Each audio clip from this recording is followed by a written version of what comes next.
Hello, this is Colin Liddell, the Chief Editor of Affirmative Right, and this is Shortpod number 35, a brief and succinct podcast commenting on the issues and events of the day. And today it is the 16th of January 2019. As this is the first podcast of 2019, I'd like to wish all my listeners, wherever they are, a Happy New Year. Now, the big news at the moment is the vote in the British Parliament rejecting Theresa May's Brexit deal. This deal, which Mrs May worked out with the European Union over a torturous 2-year negotiation process, was defeated in the British Parliament by, I believe, 432 votes to 202 votes. Over 100 members of her own party, mainly hard Brexiteers, voted against the bill. Now, I don't want to be too hard on Mrs May's deal. It generally delivered Brexit. It ended the free movement of people into the UK. It took Britain out of the single market and the customs union. It set up the situation where Britain could start to negotiate trade deals with other countries. It ended future payments to the EU and removed Britain gradually, I have to say, from the control of the European court system. The main sticking point with the deal appears to have been the Northern Ireland backstop, a measure that was designed to stop disruption to the Irish economy. The Republic of Ireland is the part of the European Union that is most exposed to disruption by Brexit, because most of the Republic of Ireland's business and trade has to run through the United Kingdom. There are suspicions that the Northern Ireland backstop was thrown into the deal as a means of the EU disrupting Brexit. If that is the case, then that seems to have been a very successful tactic. The Conservative Party is deeply split, mainly because of the backstop. Now today, Mrs May will face a vote of no confidence. This has been brought forward by the Labour Party. It's probably going to be defeated because even though the Conservative Party is deeply divided, nobody wants to allow Jeremy Corbyn and the Labour Party a chance of forming the next government. Now, after Mrs May is reaffirmed, quotation marks, as Prime Minister today, it's very, very unclear what happens next. Now, I could talk about all those scenarios, and I think I will venture some predictions later on. But first of all, I'd just like to make the point that it's remarkable that Britain is having so much trouble extricating itself from the European Union. Now, I say this because really, whether Britain should be in or out of the European Union is a very, very simple question to deal with.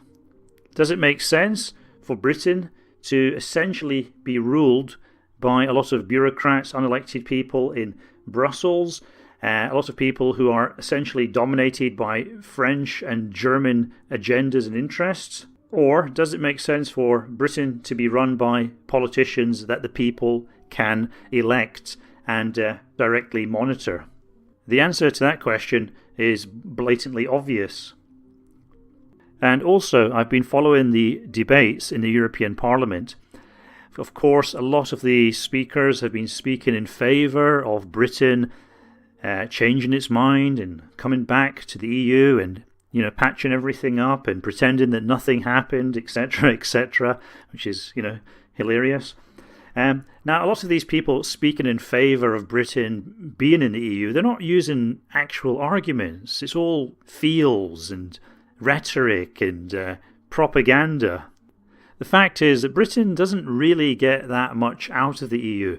Now, back in the 1970s, when Britain decided to join what was then known as the European Economic Community, the EEC, it made much more sense for Britain to become a member of the European Union. The British Empire had recently dissolved. Commonwealth countries like Canada, Australia, New Zealand were diverging from Britain, following their own interests. Tariffs around the world were at a much higher level. in a sense, Britain had nowhere else to go. And so joining the EU, even though it wasn't necessarily the smartest move, it had a lot more rationale behind it than it does now. Now, since Britain's joined, two main things have happened. The EU has changed, and the global situation has changed. In the case of the EU has become much more centralized, much more coordinated, much more restrictive and domineering. It's also become much more German-dominated, which is, obviously never a good thing. And in the global sense, things have changed a lot too. Thanks to globalism, there are much lower tariffs all around the world. So a country like Britain can quite feasibly trade much more easily than it could back in the 1970s. But even though there are fewer and lower tariffs around the world, there are still some trade barriers. And Britain, being part of the EU, means that Britain has to sign up to the trade barriers that the EU has created to benefit its core countries. Now, the EU tends to protect things like German industry and French and Southern European farmers. This means that the price of food and the price of some manufactured items are pushed up by Britain's membership in the EU. Now, if Britain was outside the European Union, it would mean that Britain would be able to import these items more cheaply from other countries. Now, the other problem with being in the EU is that the EU has a massive trade surplus with Britain. Now, this is not surprising because Britain is one of the most developed but also one of the most deindustrialized parts of the European Union. Now, to give an example from my own hometown, we used to have a large truck-making factory producing high-quality trucks.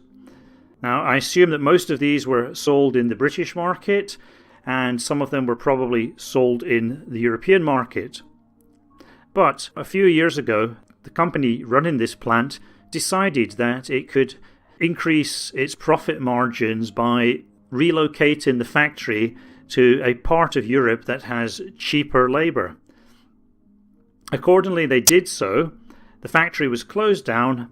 I assume that most of the machinery was packed up and sent to the new factory in Slovakia. So the trucks that factory made are now being made in Slovakia, and then from Slovakia they are being exported to Scotland, creating this trade deficit. So this is how the EU works in the case of Britain. It helps less developed parts of what is essentially the German Empire to develop, while at the same time undermining British industry.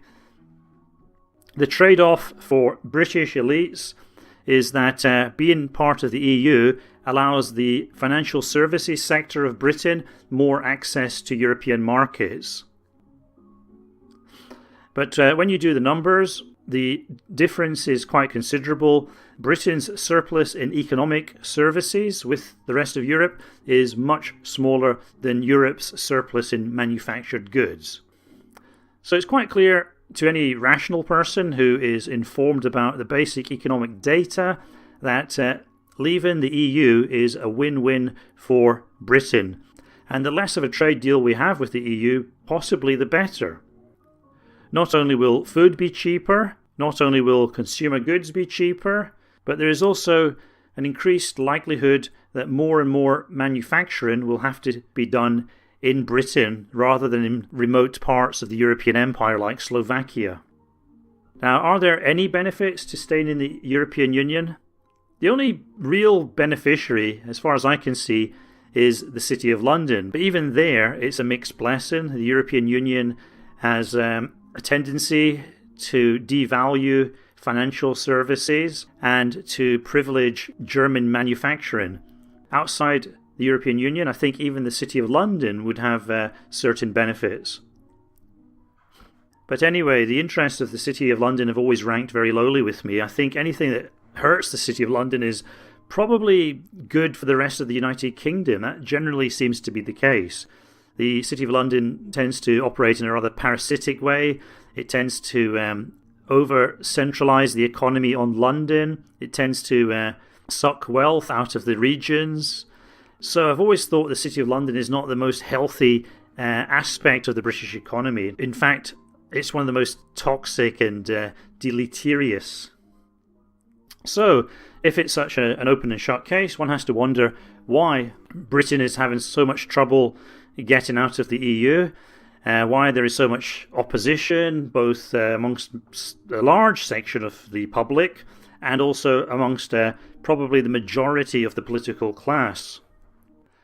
Well, generally speaking, I think the British House of Commons likes to be in the EU, mainly because the EU is a guilt displacement device. Whenever our politicians get something wrong, they can always say, oh, it wasn't our fault, it was because of the European Union. Or, we didn't mean to do that, that was because the European Union made us do it. So it's been politically very, very useful to have someone nebulous and shady in the background to blame for anything that goes wrong. So that's a very kind of meta point. But a lot of opposition to Brexit is also caused by very simplistic political interests. I mean, this can be seen best in the Labour Party. Now, a lot of Labour Party voters, working class people in the old industrial parts of the United Kingdom, they were quite strongly opposed to the European Union. They were quite strongly in favour of Brexit. So even though the Conservative Party looks very divided at the moment, the fact is Labour is also deeply divided. But because Labour are not in government, because Labour are not under the hammer, these divisions are not as apparent as they are in the Conservative Party. Labour's official policy at the moment is also an absurdity. In order to keep their working class pro-Brexit supporters united with their middle class champagne socialist pro-EU supporters, they've gone for a very, very inconsistent combination of ideas, namely favouring Britain leaving the EU but staying in the customs union, which would subject Britain to European rules without having any say in those European rules, and also pushing for a second referendum, a so-called people's vote. This is inconsistent not only with common sense but also with the Labour Party's official position, because in the 2017 general election, the Labour Party campaigned with a manifesto that promised to deliver Brexit. So, we've had the referendum itself in 2016, when the British people, against a flood of gaslighting, decided quite bravely to choose Brexit. And then following that, in 2017, we had a general election in which both parties campaigned with a promise of delivering Brexit. So Brexit is pretty much baked into the cake. The only real question is, what kind of Brexit will we get? The second referendum idea is extremely problematic because, first of all, it would be a national humiliation. It would make Britain look like a weak and pathetic country, which, maybe it is, I don't know, but it would make that very, very evident and clear. It would also deeply undermine democracy. This was an unambiguous referendum that we held in 2016. It was very clear-cut, a clear in and out option. And to then have another referendum that directly counteracted that, and which was pushed through by even more gaslighting, combined with voter fatigue and cynicism, that would be a very, very toxic cocktail. If there was a second referendum, if Brexit was directly reversed over the bodies of the people who voted for it, that would be an interesting situation. That would quite possibly prepare the ground for a much more revolutionary type of politics in Britain, something like we are seeing in France now with the Yellow Vest protests, where basically people are rising up against the government because they feel, in their heart, they feel that their democratic rights have been subverted by this AstroTurf candidate, Emmanuel Macron. So, I think from a radical right-wing or dissident right-wing perspective, it's a win-win situation. So either we're going to get some kind of Brexit, or we're going to get no Brexit and the sowing of a whirlwind. Now, my conclusion and my prediction is that we are heading for a no-deal hard Brexit. The reason I say that is because it's pretty late in the day. Some politicians are talking about getting an extension to Article 50. Article 50 runs out on April the 29th. Some politicians are talking about a few more months in which Britain and the EU could then negotiate.